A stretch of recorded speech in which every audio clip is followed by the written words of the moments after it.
Vamos a aprender qué es PWM. Como ya te mencioné en videos anteriores, el Arduino Uno que estamos utilizando en este curso no es capaz de generar una salida analógica de voltaje, es decir, imitar las salidas que recibimos de un sensor de temperatura, de luz o hasta el mismo potenciómetro que vimos en clases anteriores. Entonces hay algo que se llama PWM, que nos permite emular una salida del tipo analógica y es súper útil porque nos sirve justamente para hacer lo contrario con lo que hacemos con las entradas analógicas. Con las entradas analógicas tú puedes medir cuánta luz hay. Con el PWM tú puedes hacer que un LED ilumine en porción a lo que tú quieras. Por ejemplo, que ilumine a la mitad, que ilumine lo más mínimo que se pueda o que ilumine mucho. Al realizar esta simulación de una salida analógica. También puedes controlar la velocidad que un motor gira, porque es el mismo principio. Quizás no lo sabías, pero un motor eléctrico o un motor de corriente directa, como el que usaremos más adelante en este curso, la velocidad depende del voltaje que éste está recibiendo, y el torque se relaciona con el amperaje que tiene este. Entonces, al variar la velocidad del motor, tú tienes que variar el voltaje del mismo, es decir, a mayor voltaje, más rápido irá nuestro motor y a menor voltaje, más lento irá el mismo. Y la fuerza o torque con la que lo realiza va a depender del amperaje que tú le estés suministrando. Es lo mismo decir a mayor amperaje, mayor torque y a menor amperaje, menor será el torque. Ahora veamos un ejemplo de qué es PWM. Primero que nada veamos qué significa PWM. PWM significa modulación por ancho de pulso, o también en inglés podríamos decir Pulse Width Modulation. Esto en Arduino nos permite simular un voltaje analógico sobre un pin digital. En pantalla veremos dos gráficos donde tenemos dos posibles estados que puede tener una salida digital. Estaremos viendo cómo el voltaje varía en función del tiempo.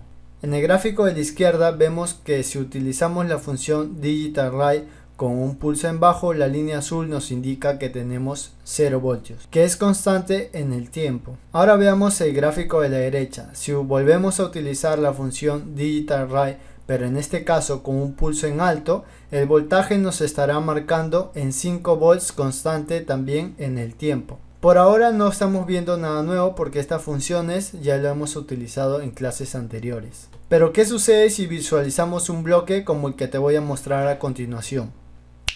Vamos a centrarnos de primer momento en la parte donde está el método loop. Este método loop como primera instrucción está utilizando la función DigitalWrite pero en un pulso en bajo. Seguido de esto estamos dándole un delay de 40 milisegundos.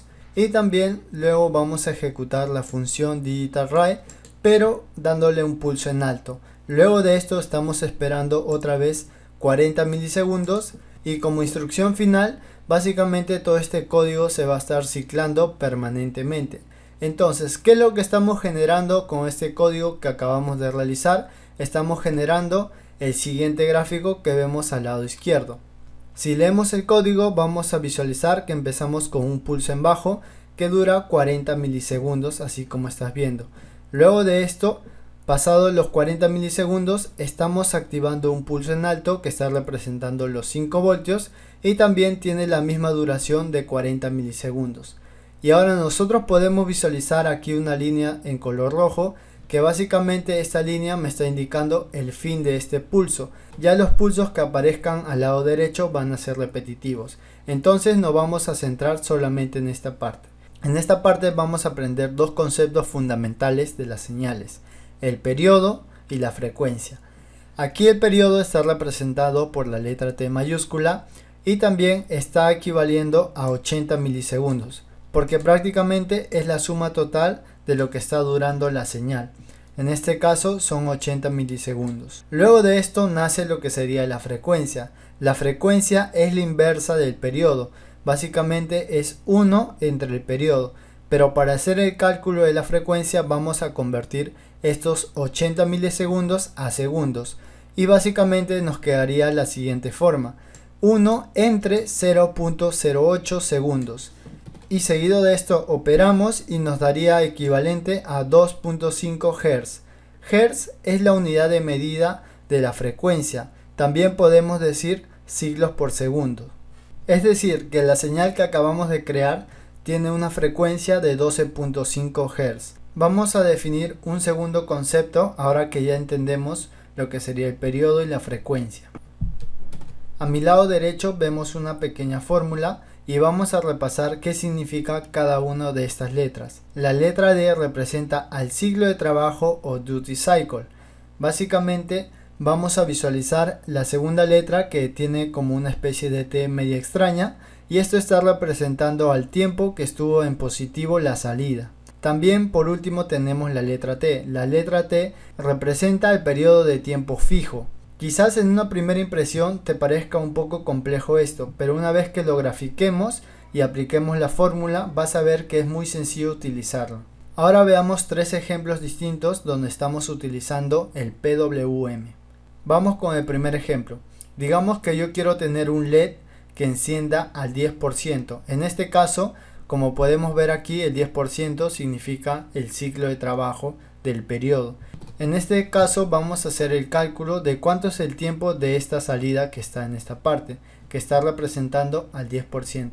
En este caso vamos a despejar la fórmula que tenemos aquí y vamos a obtener lo siguiente. Aquí ya tenemos la fórmula despejada. Entonces, para obtener el tiempo en el cual el pulso está en positivo, vamos a tener que multiplicar el ciclo de trabajo por el periodo. En este caso vamos a multiplicar 10% por 20 milisegundos. Y con lo cual nosotros obtenemos 2 milisegundos. 2 milisegundos es lo que está representando este pulso que está en esta parte de tiempo. En este caso, si es que nosotros quisiéramos obtener un valor referencial a cuánto equivale en voltaje este pulso que estamos indicando en esta parte, básicamente vamos a multiplicar 5 voltios por el 10% y obtenemos lo siguiente. 0.5 voltios equivale a este pulso que estamos utilizando como 10%. Vayamos al segundo ejemplo. En el segundo ejemplo vamos a hacer lo mismo, pero ahora tenemos el 30%.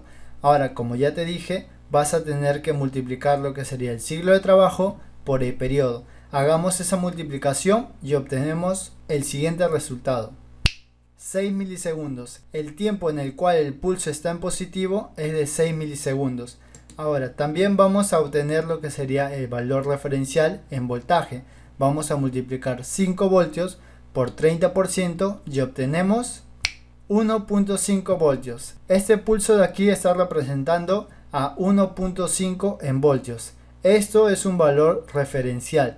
Vayamos con el tercer ejemplo. En este tercer ejemplo vamos a aplicar lo mismo como hemos hecho con el primero y el segundo ejemplo. Vamos a multiplicar el 50%, que es el ciclo de trabajo, por el periodo, 20 milisegundos, y obtenemos 10 milisegundos. 10 milisegundos es el tiempo en el cual el pulso está en positivo. Y para obtener el valor referencial vamos a multiplicar 5 voltios por 50% y obtenemos 2.5 voltios. Este 2.5 voltios representa a la mitad del voltaje total que tenemos en esta parte. Así de fácil estamos logrando generar una simulación de voltaje analógico. Y eso es todo lo que hace PWM. En la siguiente clase vamos a aprender a implementar este concepto para poder controlar la intensidad lumínica de un LED. Si el video te gustó, no te olvides de suscribirte y también activar la campanita. No te olvides de dejarme un buen like para que puedas recibir más contenido como este y sigas aprendiendo.